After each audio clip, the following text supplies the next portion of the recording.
ওম ভৈরবায় নমঃ। নমস্কার। আজ আমরা কথা বলবো নবরাত্রির এমন এক অধ্যায় নিয়ে, যা আলোয় নয়, সাধনায়, উৎসবে নয়, নিঃশব্দ শক্তিতে ভর করে। এই অধ্যায়ের নাম গুপ্ত নবরাত্রি। নবরাত্রি মানেই আমাদের চোখের সামনে ভেসে ওঠে ঢাক, আলো, আনন্দ, উৎসব, মা দুর্গার আরাধনা, একটা শুভ শক্তির বিজয়। কিন্তু আপনি কি জানেন, বছরে 4 বার নবরাত্রি আসে? চৈত্র ও শারদ, এই 2 নবরাত্রি হল প্রকট নবরাত্রি, আর বাকি 2টি আষাঢ় মাসে ও মাঘ মাসে।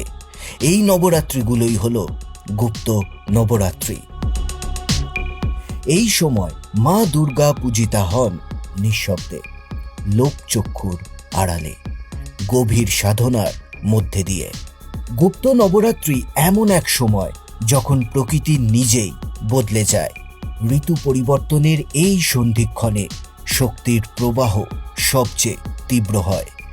এই সময় সাধনা করলে সাধক খুব সহজেই অন্তর্লোকের দরজায় পৌঁছে যেতে পারেন, এমনটাই বিশ্বাস।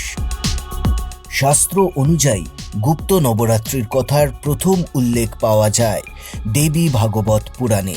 প্রাচীন বৈদিক যুগে এই নবরাত্রি সম্পর্কে জানতেন কেবলমাত্র কয়েকজন ঋষি ও তান্ত্রিক সাধক। পরবর্তীতে তন্ত্র সাধনা ও শক্তি সাধনার সঙ্গে যুক্ত মানুষের মধ্যেই এই নবরাত্রি জনপ্রিয় হয়ে ওঠে। গুপ্ত নবরাত্রির সবচেয়ে গুরুত্বপূর্ণ দিক হল এই সময় মহাবিদ্যা সাধনা। মা দুর্গার শক্তির 10টি মহারূপ, যাদের আমরা মহাবিদ্যা নামে জানি, এই সময় তারা বিশেষভাবে পূজিতা হন। এই 10 মহাবিদ্যা হলেন দেবী কালী, দেবী তারা, দেবী ললিতা, দেবী ভুবনেশ্বরী, দেবী ছিন্নমস্তা, দেবী ভৈরবী, দেবী ধূমাবতী, দেবী বগলামুখী, দেবী মাতঙ্গী এবং দেবী কমলা। এই 10টি রূপ এক একটি আলাদা শক্তির প্রতীক।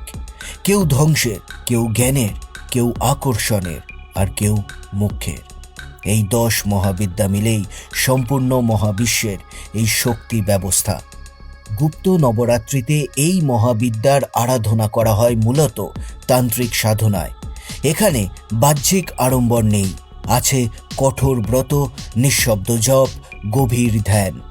বিশ্বাস করা হয় এই সময় সাধনা করলে মানুষের ভৌতিক বাধা কাটে, আর্থিক সংকট দূর হয় এবং যারা আত্মজ্ঞান বা মোক্ষের পথে এগোতে চান তাদের জন্য এই সময় অত্যন্ত শুভ।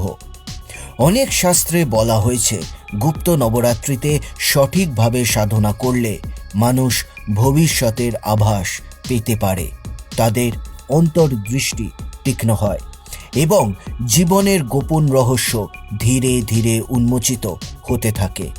তবে মনে রাখতে হবে, গুপ্ত নবরাত্রি কোনো প্রদর্শনের বিষয় নয়, এটি বিশ্বাসের, শুদ্ধতার এবং আত্মসংযমের পথ।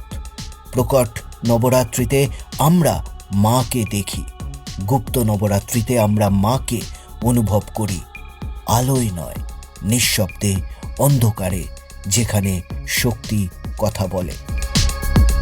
এই ছিল গুপ্ত নবরাত্রির রহস্য ও মাহাত্ম্য। এই বছর গুপ্ত নবরাত্রি শুরু হচ্ছে আগামী 19শে জানুয়ারি। আজকের ভিডিও ভালো লাগলে লাইক করুন, শেয়ার করুন, আর যদি আপনি এমন আরও আধ্যাত্মিক, পৌরাণিক ও তান্ত্রিক গল্প জানতে চান তাহলে অবশ্যই চ্যানেলটি সাবস্ক্রাইব করুন। দেখতে থাকুন হিন্দু কথা। আসছি পরের ভিডিও নিয়ে খুব তাড়াতাড়ি। ওম ভৈরবায় নমঃ।